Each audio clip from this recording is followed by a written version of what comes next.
నమస్కారం అండి. నేను డాక్టర్ మోవా శ్రీనివాస్ మాట్లాడుతున్నానండి. మోవా శ్రీనివాస్ యూట్యూబ్ ఛానల్‌కి మీకు స్వాగతం. ఈ మధ్యకాలంలో నేను చేసిన వీడియోలు మీరు చూడగా ఎక్కువ శాతము బరువు తగ్గడానికి గల టాబ్లెట్లు గానివ్వండి, ఇంజెక్షన్‌లు గానివ్వండి, వీటి గురించి ఎక్కువగా నేను మాట్లాడటం జరుగుతోంది. సో, నాకొచ్చేటటువంటి క్వెషన్‌లు కూడా ఈ డైరెక్షన్‌లోనే ఉంటూ ఉన్నాయి బేసికల్లీ. వాటిని ఉద్దేశించే విధంగా ఇప్పుడు నేను ఈ వీడియో చేయబోతున్నాను. సో, అందరికీ కామన్‌గా వచ్చేటటువంటి ఫస్ట్ క్వెషన్ ఏంటంటే, మీరు చెప్పింది బాగానే ఉంది.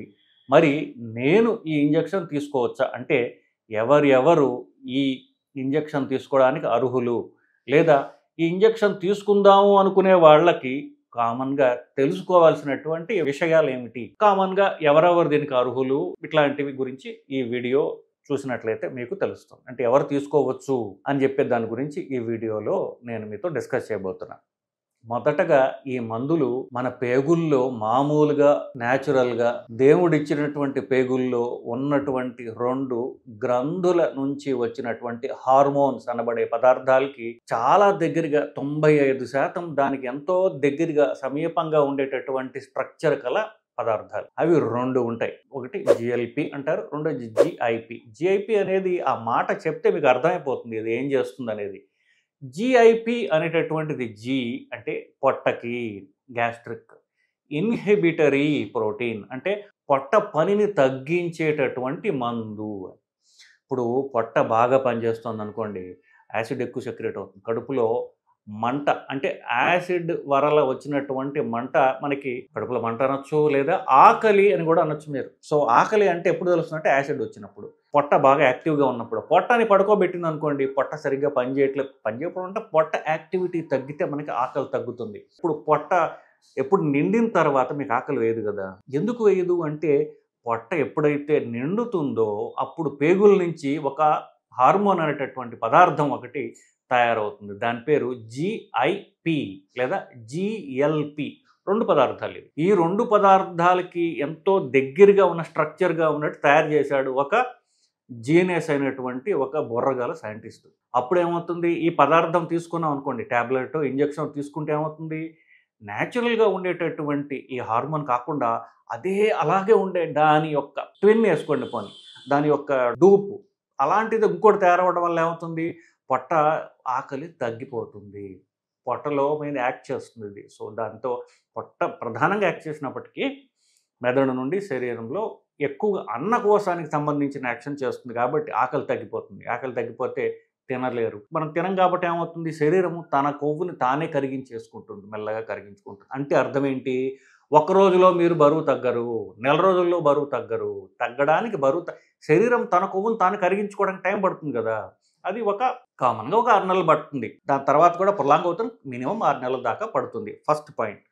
రెండవది, బరువు తగ్గడానికి ఉద్దేశింపబడినటువంటి సమస్త ట్రీట్మెంట్లు ఇదే ప్రిన్సిపల్ మీద ఆధారపడి ఉన్నాయి. ఆకలి తగ్గించడం, లేదా ఆకలి వచ్చినప్పుడు క్యాలరీలు లేనివి తింటుంటారు బాగుందని ఆకలి చంపవు. ఇది డైరెక్ట్‌గా ఆకలిని తగ్గించేటటువంటిది. ఫర్ ఎగ్జాంపుల్, ఒకవేళ బెరియాట్రిక్ ఆపరేషన్ చేయించుకున్నా కూడా చివరికి వాళ్ళు చేసేది పొట్టని సైజ్ తగ్గించడం, పొట్టని కత్తిరించడం. సో, చివరికి చేసే పని ఇదే. ఆపరేషన్ అవసరం లేకుండా అంత ఎఫెక్ట్‌ని మీకు క్రియేట్ చేసేదే కొత్త తరహా టాబ్లెట్ కానివ్వండి, ఇంజెక్షన్ కానివ్వండి. జిఎల్‌పి అంటారు. సెమాగ్లూటైడ్ అనేటటువంటి ఒక టాబ్లెట్. బ్రాండ్ నేమ్ కాదది. అది దాని జనరిక్ పేరు. రైబెల్సస్ అనేటటువంటిది టాబ్లెట్ పేరు. మోంజారో అనేటటువంటిది ఇంజెక్షన్ పేరు. నేను చెప్పాను కదా, దీని మెకానిజం ఆఫ్ యాక్షన్ ఏంటంటే ఆకలి తగ్గించడం ద్వారా ఆకలిని పూర్తిగా ఎలిమినేట్ కొన్ని సందర్భాల్లో పూర్తిగా జీరో చేయడం ద్వారా తిండి తినడం ఆపివేస్తుంది. మనకు ఉన్నటువంటి క్రేవింగ్స్ ఏవైతే ఉంటాయో, కొంతమంది అన్నం తినకుండా ఉండలేరు, కొంతమంది స్వీట్స్ తినకుండా ఉండలేరు. ఇట్లా రకరకాలటువంటి వాళ్ళకి క్రేవింగ్ అంటే కొన్ని తిని తీరాలి అనుకునే వాటినన్నిటిని కూడా ఇది మాడిఫై చేస్తుంది. అలాంటివన్నిటిని తగ్గిస్తుంది మీకు. ఒక అద్భుతమైనటువంటి సృష్టి, దీనిలో అనుమానం లేదు.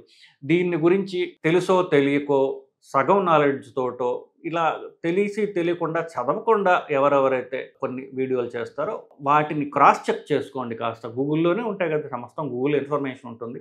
అంత క్రాస్ చెక్ చేసుకుని ఈ మందుల వల్ల మనకి వచ్చే లాభాలేమిటి, నష్టాలేమిటి, నష్టాలు ఎలాగో నేను చెప్తాను ఇప్పుడు. ఇవి మీరు తెలుసుకుని దాని గురించి ఒక కరెక్ట్ ఇన్ఫర్మేషన్ సేకరించండి. ఈ వీడియో దానికి ఉద్దేశింపబడినటువంటిది. దీని యొక్క గుణగణాలను వర్ణించా. ఎంతో మంచిది, బరువు తగ్గుతారు. బరువు పెరగడం ద్వారా మీకు వచ్చే జబ్బులు sugar, BP, cholesterol, sleep apnea అంటారంటే నిద్ర పట్టకపోవడం, గురక పెట్టడం, ఇట్లాంటివన్నీ ఏవేవైతే ప్రాబ్లమ్స్ ఉన్నాయో, అంతేకాకుండా బాగా బరువు ఎక్కువ కొంతకాలం ఉన్నట్లయితే మోకాళ్ళు దెబ్బతింటాయి.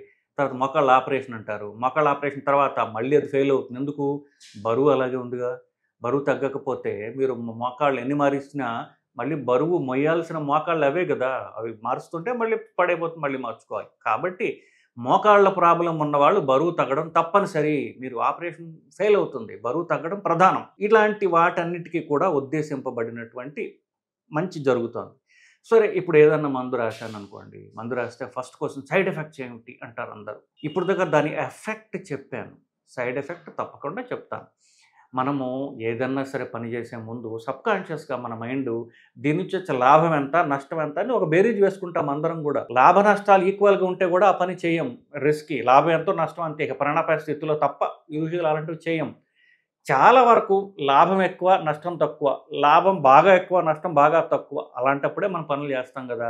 ఇట్లాంటివి మీకు బాగా లాభం తీసుకొచ్చి కొంతవరకు నష్టం ఉండేటటువంటి మందులు. అంటే చాలా మంచి మందుల కింద లెక్క. సో, మనకు ఉండేటటువంటి ఎఫెక్ట్ మీకు చెప్పా. సైడ్ ఎఫెక్ట్ అంటే పక్కన ఉన్నటువంటి ఎఫెక్ట్ ఏమిటంటే ఇది పేగుల మీద యాక్ట్ చేస్తుందని చెప్పాను గదా! పొట్ట, పేగులు అన్న కోసం పైన. సో, ఆకలి తగ్గిస్తుంది. అదే మనకు కావాలి. సో, అది నిజంగా ఎఫెక్ట్. అది సైడ్ ఎఫెక్ట్ లాగా అనిపిస్తుంది. ఎందుకు? ఆకలి తగ్గిపోయింది. అప్పుడు దాకా వాళ్ళకేసి ఆకలి వేయట్లే. అన్నం తినబుద్ధి కావట్లే. వాళ్ళకి రోజు తినాలనిపించే స్వీట్లు, అన్నము, తర్వాత అన్నంతో తినేటటువంటి మిగతా వాళ్ళకి ఇష్టమైనవి అవి తినబుద్ధి కాదు. ఆకలి తగ్గిపోతుంది. అది కొంచెం ఎక్కువ ఉంటే ఏమవుతుంది? వాంతి వచ్చినట్టుగా అనిపించవచ్చు. వాంతి ఎక్కువ మందికి రాదు. 74% మందికి వాంతి వచ్చినట్టు అనిపిస్తుంది. కొంతమందికి 10% మందికి వాంతులు రావచ్చు. ఇది అన్నకోశానికి పై భాగం. అన్నకోశం కింద భాగంలో లూజ్‌గా స్టూల్ రావచ్చు. కొంతమందికి విరోచనాలు రావు. ఎక్కువ గట్టిగా ఉండకుండా మెత్తగా ఉంటుంది అంతే. ఇది మన మలం, లెట్రిన్. కొంతమందికి విరోచనాలు అవ్వచ్చు. ఇవి కామన్ సైడ్ ఎఫెక్ట్స్. ఇవన్నీ కూడా మందు పనిచేస్తున్నాయి అనడానికి సంకేతాలు. అది ఇనీషియల్‌గా మన పేగులు అడ్జస్ట్ అవ్వడానికి కొంత ఇచ్చినటువంటి టైం పేగులకి ఇవ్వాలి. ఇప్పుడు ఒక మొరాయించే స్కూల్ పిల్లవాడిని ఎట్లాగా మనం బతిమాలి స్కూల్‌కి పంపుతామో, సో బాగా ఆకలి వేసి ఎక్కువ తిండికి బాగా అలవాటైపోయినటువంటి పొట్ట, పేగులకి మనం అన్నవాహికకి ఇట్లాంటి వాటన్నిటికి మనం మెల్లగా మంచి సద్బుద్ధి, డిసిప్లిన్ అలవాటు చేస్తున్నాం కాబట్టి ముందు గోల పెడతాయి, మీకు ఇబ్బంది పెడతాయి. కానీ దాన్ని బతిమాలుకుని ఇది నీకు మంచిది, ఇలా చేయడం ద్వారా నీకు ఆరోగ్యం వస్తుంది, రెస్ట్ వస్తుంది అని చెప్పి దాన్ని మనం కంటిన్యూ చెయ్యాలి. తప్ప వెంటనే డాక్టర్ దగ్గర పరిపోయి ఇదిగో నువ్వు మందిచ్చావు దీనివల్ల నాకు వచ్చింది అంటే అది మీకు వాంతి రావడానికే మందిచ్చాం. మీకు తిండి చూస్తే వాంతి రావాలి. అప్పుడే తిండి మానుతారు కదా! అది క్రియేట్ చేయడానికి వచ్చింది. అది ఎఫెక్ట్. సైడ్ ఎఫెక్ట్ లాగా మీకు నచ్చదు కాబట్టి అనిపించవచ్చు గాక. కానీ మీకు అది అవసరం. కొంతమంది హైపర్ రెస్పాండర్స్ అంటారు. అంటే ఒక టాబ్లెట్, ఒక ఇంజెక్షన్ ఇవ్వంగానే ఒక 10 కిలోలు తగ్గేవాళ్ళు hyper responders. More than 5% weight ఉన్న హైపర్ రెస్పాండర్స్. వాళ్ళలో అధికంగా సడన్‌గా వెయిట్ లాస్ వచ్చినట్లయితే పిత్తాశయంలో గాల్ స్టోన్స్ అనేటటువంటి వచ్చే అవకాశం ఉంది. సడన్‌గా వెయిట్ లాస్ వచ్చినప్పుడు గాల్ స్టోన్స్ రావడం చాలా కామన్ కాంప్లికేషన్. అది weight loss complication. Of course weight loss ఈ మందుల వల్లే వస్తుంది కాబట్టి అది రేర్. అంటే 100కి 5% మందికే ఎక్కువ వెయిట్ లాస్ హైపర్ రెస్పాండర్స్ ఉంటారు. అది ఎంత అంటే 25 కంటే ఎక్కువ కేజీలు బరువు తగ్గడం అది ఎక్కువగా జరగదు. బట్ అలాంటి వాళ్ళకి కొంతమందికి గాల్ స్టోన్స్ ఇది బేరియాట్రిక్ ఆపరేషన్ తర్వాత కూడా చూస్తున్నాం. ఎక్కువ సడన్ ఒక 40 కిలోలు, 30 కిలోలు వెయిట్ లాస్ ఉన్న వాళ్ళలో గాల్ స్టోన్స్ వచ్చే అవకాశం ఉంటుంది. స్టోన్స్ రావడం మాత్రాన వెంటనే ఆపరేషన్ కూడా చేయించుకోవాల్సిన అవసరం లేదు. గాల్ స్టోన్స్ వల్ల పిత్తాశయం బ్లాక్ అవ్వడం, బాగా తీవ్ర నొప్పి రావడం ఉన్నప్పుడు మాత్రమే దానికి ఆపరేషన్ అవసరం. లేదా గాల్ స్టోన్స్ ఉన్న ప్రతి వాడికి ఆపరేషన్ పోవాల్సిన అవసరం లేదు. సో గాల్ స్టోన్స్ అనేది ఒకంటిది. ఇక్కడ దాకా పర్వాలే. కొంతమందికి ఆల్కహాల్ తీసుకోవటం వల్ల కానివ్వండి, ఇతరత్ర ఏ ప్రాబ్లం వల్ల అయినా ప్యాంక్రియాస్ గ్రంథి దెబ్బతిందనుకోండి, ఎప్పుడు ఈ ఇంజెక్షను, టాబ్లెట్ ఇవ్వకూడదు. ఎందుకు? ఇది కూడా అదే పని చేస్తుంది కాబట్టి ఇది కొంచెం గట్టిగా పనిచేసేది. సో ఏ కారణం చేతైనా ప్యాంక్రియాస్ గ్రంథి జబ్బు ఉన్నట్లయితే కామన్‌గా ఆల్కహాల్ వల్ల ఉంటుంది. అప్పుడు ఈ మందు ఇవ్వకూడదు. ఆల్కహాల్ ఆపేయాలి. ఆల్కహాల్ వల్ల ప్యాంక్రియాస్ ఏమైనా దెబ్బతిందని పరీక్షలు చేసుకొని ప్యాంక్రియాస్ నార్మల్‌గా ఉంది అనుకున్న తర్వాత ఈ టాబ్లెట్ స్టార్ట్ చేయడం అనేది సేఫర్. ఇది కాస్త మనం అడ్వైజ్ చేయదగ్గ అంశం. అలాగే ఎవరైతే కొంతమంది అధిక బరువు వల్ల వాళ్ళకి ప్రెగ్నెన్సీలు రావు. సో వాళ్ళని పీసీఓడి అంటారు. వాళ్ళకి బరువు తగ్గిన వెంటనే వాళ్ళ ఫర్టిలిటీ పెరుగుతుంది. వాళ్ళకి ప్రెగ్నెన్సీ కన్ఫర్మ్ అయ్యే అవకాశం ఉంది. సో బరువు తగ్గడానికి ఇంజెక్షన్లు, టాబ్లెట్లు ఇస్తాం. ప్రెగ్నెన్సీ కన్ఫర్మ్ అయిన వెంటనే ఈ టాబ్లెట్లు ఆపివేయాలి. ఎందుకంటే ప్రెగ్నెన్సీలో ఈ మందు వల్ల ఎఫెక్ట్ ఏముంటుందో మనకు తెలియదు. సో మంచి చెడు జరగచ్చు, కానీ ప్రస్తుతం సైంటిఫిక్గా మనకు తెలియదు కాబట్టి ప్రెగ్నెన్సీ కన్ఫర్మ్ అయితే మాత్రం ఈ టాబ్లెట్లు ఆపివేయాలి. ఆ తర్వాత ఎలాగూ ప్రెగ్నెన్సీలో బరువు పెరుగుతారు, అది మనకు బిడ్డకు కావాల్సినటువంటి బరువు కాబట్టి అది మనకి నష్టం చేసేది కాదు. సో ప్రెగ్నెంట్ ఉమెన్ కానివ్వండి, ఆల్రెడీ గర్భం ఉన్న యంగ్ ఉమెన్ ఎవరు ట్రై చేస్తున్నారో కావాలంటే అది ప్రెగ్నెన్సీ ఉందా లేదని పరీక్ష చేసుకుని స్టార్ట్ చేయడం అనేది బెటర్, ఫస్ట్ పాయింట్. నెక్స్ట్ది, మీరు ఎప్పుడైతే ఈ ట్యాబ్లెట్లు వాడి బరువు తగ్గారో ప్రెగ్నెన్సీ కన్ఫర్మ్ అయిందనుకోండి, వెంటనే ట్యాబ్లెట్లు మానేయడం కూడా చేయాలి. ఆ మనుషుల్లో కాకపోయినా ఈ ఎక్స్పెరిమెంట్స్ ఎక్కువగా చేసేటటువంటి చుంచులు, ఎలుకలు, అట్లాగే గినీ పిగ్స్, వీటిల్లో ఈ ఇంజెక్షన్ కానీ ట్యాబ్లెట్ వల్ల థైరాయిడ్ క్యాన్సర్ రావడం గమనించారు. మనుషుల్లో ఇప్పుడు దాకా లేదు. అయినప్పటికీ ఈ ఇంజెక్షన్ వల్ల అది నోన్ సైడ్ ఎఫెక్ట్ కాబట్టి ఆల్రెడీ థైరాయిడ్ క్యాన్సర్ ఉన్నా, లేదా మీ ఇంట్లో ఇద్దరు మనుషులకి ఎవరికన్నా సరే థైరాయిడ్ క్యాన్సర్ వచ్చి ఉన్నట్లయితే అప్పుడు కూడా బరువు తగ్గడానికి ఇచ్చేటటువంటి ట్యాబ్లెట్, ఇంజెక్షన్ కూడా ఇవ్వరాదు. ఇవి కామన్గా మనం తెలుసుకోవాల్సినటువంటి విషయాలు. ఇక కొన్ని ఉన్నాయి. మనం ఈ ట్యాబ్లెట్ ఇచ్చిన తర్వాత ఆకలి తగ్గిపోవడంతో పాటుగా వాంతి వచ్చినట్టుంది, అప్పుడు వాంతి వచ్చినప్పుడు ఏం చేయాలి? వాంతి వచ్చినప్పుడు ఏం చేయాలి?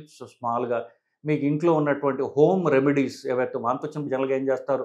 నిమ్మకాయ వాసన చూస్తారు, లేకపోతే పెప్పర్మెంట్ నోట్లో పెట్టుకుంటారు, చాక్లెట్ తింటారు, లేకపోతే ఒక అల్లం, అలాగే తేనె అదేదో కొంచెం అప్పరిస్తారు. ఇట్లాంటివన్నీ చేసుకుంటే సరిపోతుంది. ఇవి కూడా మీకు పని చేయకపోతే అప్పుడు కావాలంటే వాంతి తగ్గడానికి మామూలుగా ఇచ్చేటటువంటి ఆండాన్సెట్రాన్ ఇట్లాంటి ట్యాబ్లెట్ ఏమన్నా కావాలంటే ఆండెమ్ అని ఉంటుంది, అది వేసుకోవచ్చు. ఇవి ముందు హోమ్ రెమెడీస్. అది కూడా తగ్గకపోతే చిన్న ట్యాబ్లెట్ ఏదో వేసుకుంటే తగ్గిపోతుంది. ఒకటి, ట్యాబ్లెట్ వేసుకున్న తర్వాత ఒక గంట 2 గంటలు, మ్యాక్సిమం 2-3 గంటల దాకా మీకు వాంతి వచ్చినట్టు అనిపించవచ్చు రోజులో.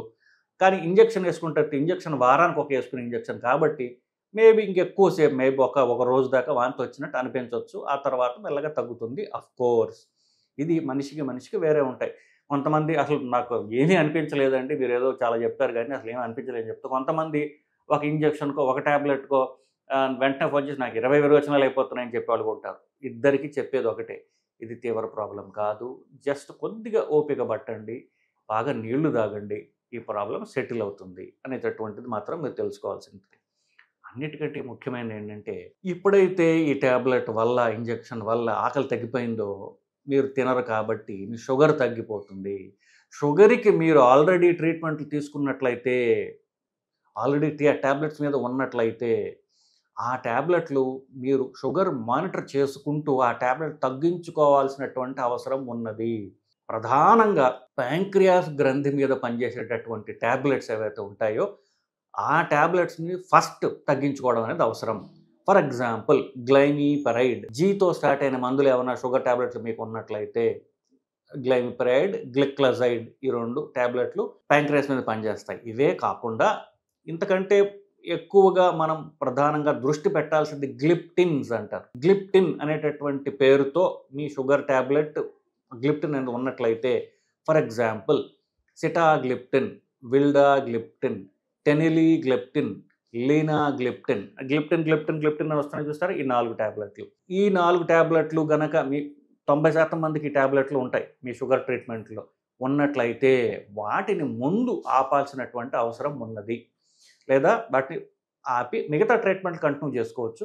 మీరు బరువు తగ్గడం మొదట ఇంకా షుగర్ తగ్గుతుంది, అప్పుడు మెల్లమెల్లగా షుగర్ ట్యాబ్లెట్లు ఇంక్లూడింగ్ ఇన్సులిన్ మొత్తం కూడా మెల్లమెల్లగా స్టెప్ బై స్టెప్ తగ్గించుకుంటూ పోవచ్చు. కానీ ప్రధానంగా ఫస్ట్ ఆపాల్సినటువంటి మందులు ఇవి.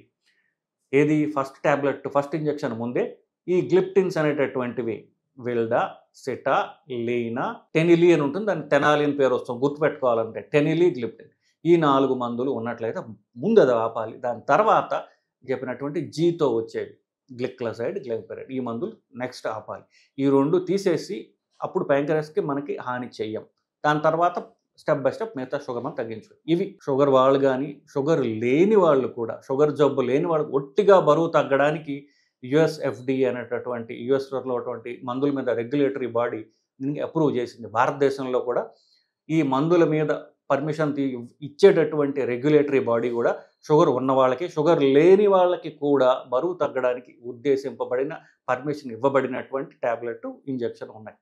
సో ఇవి మీకు తెలుసుకోవాల్సినటువంటి విషయాలు. ఈ ట్యాబ్లెట్ మీరు డాక్టర్ దగ్గరికి వెళ్ళబోయే ముందు, ఆ తర్వాత మీరు ఆఫ్కోర్స్ డాక్టర్ కన్సల్టేషన్ ఉన్నట్లయితే మిగతా విషయాలు యాజ్ యూ గో బై, మీరు తర్వాత మీరు ఎలా ఫేస్ చేస్తున్నారు దాని గురించి మీ డాక్టర్తో మాట్లాడి ఆయన సలహాపై మీరు మిగతా ట్రీట్మెంట్లు కొనసాగించవచ్చు. సో ఇదండి ఈ సెమాగ్లుటైడ్ అలాగే మోంజారో ఇంజెక్షన్ ట్రైబల్సస్ టాబ్లెట్ గురించి మీకు ఉన్నటువంటి సందేహాలు చాలా వరకు నివృత్తి అయ్యాయని నేను అనుకుంటున్నానండి. నమస్కారం.